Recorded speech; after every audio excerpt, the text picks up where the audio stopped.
Senhor presidente,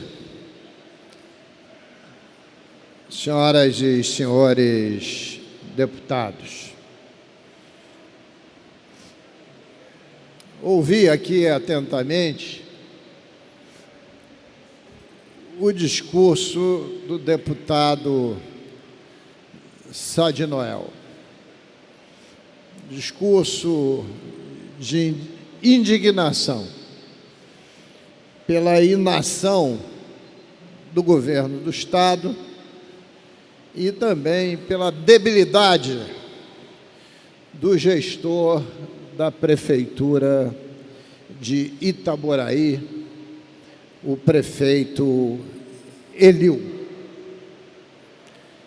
E o deputado Sá de Noel tem razão nas suas duas afirmações. Primeiro, porque o governador do Estado não é nenhum neófito. Ele está no segundo ano de governo da sua reeleição. Se somar este segundo ano da sua reeleição, eu diria que ele está há 10 anos no poder. Então, deveria conhecer a fundo a realidade do Estado. 10 anos são 10 anos, uma década.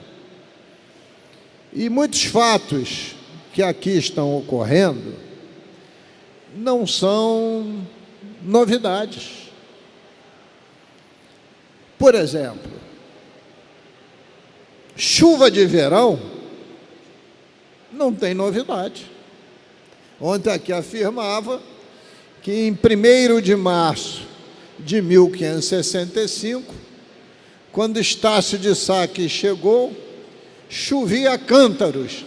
Eu não vi, não. Ainda não era nascido, deputado Juliano.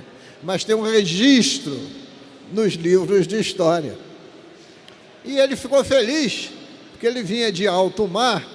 O que ele mais queria era água doce de qualidade. Mas só um registro a 1565. E o que está acontecendo no mês de março, também está escrito numa belíssima composição chamada Águas de Março, que vem fechar o verão. Olha, se todo verão tem muita chuva, é de se pressupor que antes de chegar o verão, você draga os rios. Mas o que é de se pressupor não acontece. Não acontece.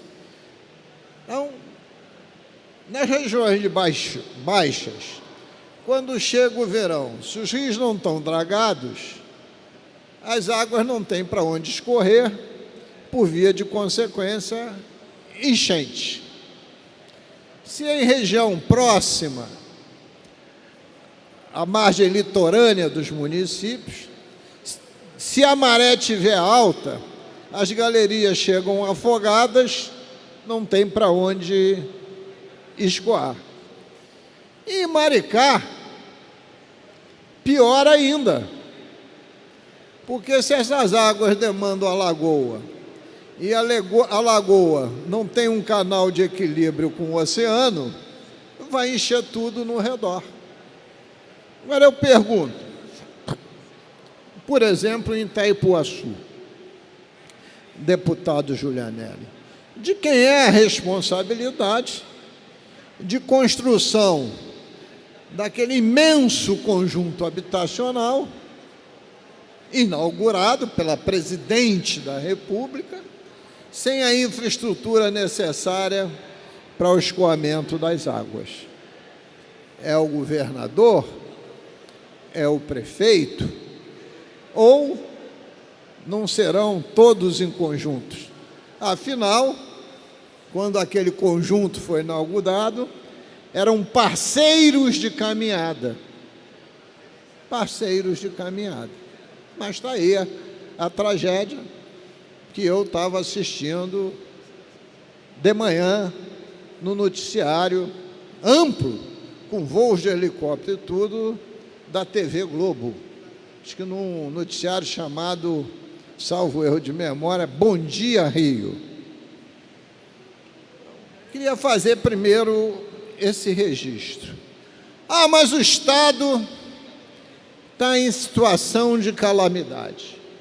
Ainda há pouco me perguntava o repórter da SBT, aqui na porta, este projeto de lei complementar, o PLC 18 de 2016, se não for aprovado, o Estado iria quebrar? E eu falei com toda tranquilidade que esse projeto não salva o Estado, liquida o Estado. E eu pergunto, quem em 2013 e 2014 descapitalizou o Rio Previdência, antecipando receitas no lançamento de debêntures na ordem de 9,1 bilhões de reais. Descapitalizou em 9,1 bilhões de reais com o barril de petróleo a $100. E agora está pagando as contas de aproximadamente, varia ano a ano, mas mais de 1,2 bilhão por ano, com barril de petróleo a $30. De quem foi essa inteligência rara, esse surto de Albert Einstein, que baixou no governador? Porque eu, da minha parte, deputado Giulianelli, junto com a deputada Clarissa Garotinho, a primeira iniciativa deles nós conseguimos sustar na justiça, para que não fizessem isso. Mas são poderosos, acabaram conseguindo. E está aí, o Rio Previdência liquidado. Mas quem fez isso? Foram os funcionários públicos? Não, foi o governo do Estado, com o senhor Sérgio Cabral, tendo o senhor Pezão como vice. Continuo. Votei favorável a todos, mas, às vésperas da eleição, tem uma representação que foi feita ao Ministério Público Eleitoral, que não prosperou, mas essa casa aprovou e o governador sancionou 25 planos de cargos e salários. 25 planos de cargos e salários. Na época eu alertei, não temos receita corrente líquida para aguentar isso tudo. Não. Pré-sal vai resolver o problema. O que aconteceu com a receita corrente líquida? Desabou. O pré-sal está lá no fundo do mar, guardado. E os gastos do Rio Previdência foram para 17 bilhões, porque qualquer vantagem que dá para o ativo, dá para o inativo. Veio para essa casa, também votei favorável. Eu não voto contra o funcionalismo público, até porque eu sou um deles, a não ser que seja um absurdo. Deputado Martins há de lembrar a emenda constitucional que aumenta o teto em 4 parcelas. A primeira em 2014, em junho, para até chegar ao teto do judiciário. A segunda em junho de 2015, que já foi. A terceira será em junho desse ano e a quarta em junho de 2017, para que o teto do Estado, do Executivo, seja igual ao teto do Judiciário. Claro que isso também aumenta a despesa. Quando a gente fala no governador, a galera lá fora fica tão animada que chega a soltar fogos, de tanto que eles gostam hoje do governador. Os fogos são para isso. Claro que os fogos são de protesto, porque estão sabendo que está vendo aqui a sessão. Este é o segundo registro. É falacioso dizer que os incentivos fiscais é que estão salvando o Estado. Isto é falacioso, porque está aí o Comperj na área de Vossa Excelência, que já levaram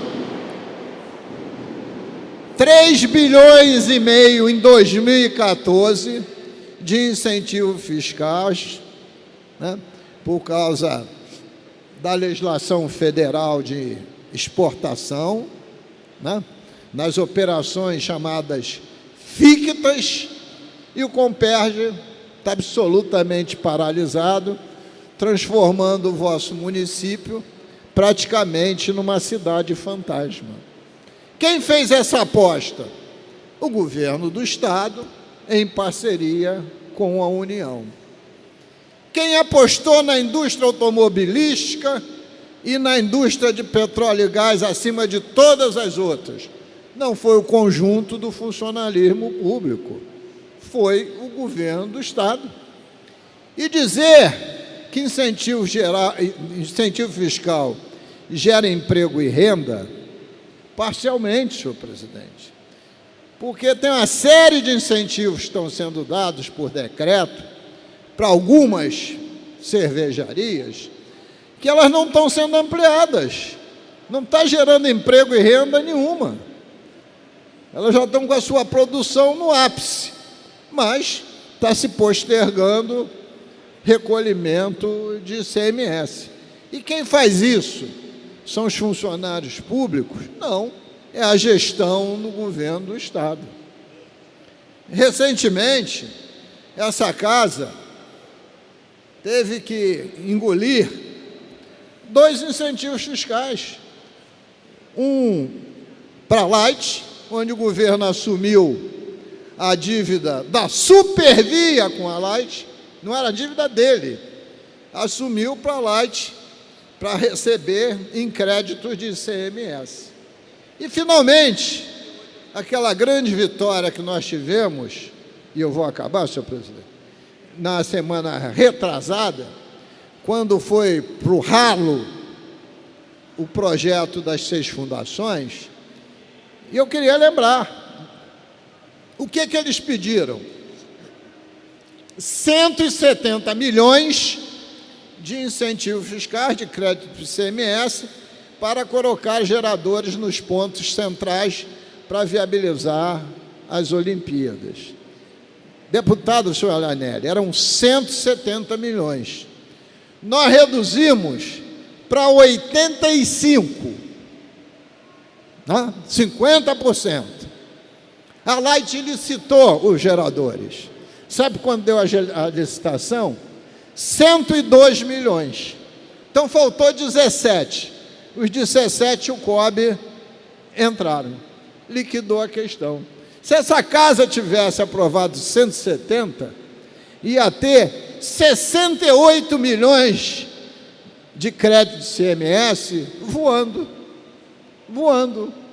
É a seriedade com que o governo, no incentivo, trata o nosso erário. E a culpa é dos servidores, senhor presidente? Não, a culpa são dos gestores. E se Vossa Excelência não tivesse me alertado que o meu tempo terminou, eu ia continuar a dar uma série de outros exemplos. Mas Vossa Excelência já me alertou que o meu tempo terminou. Eu agradeço ter aí transpassado 3 minutos do mesmo. Muito obrigado, senhor presidente.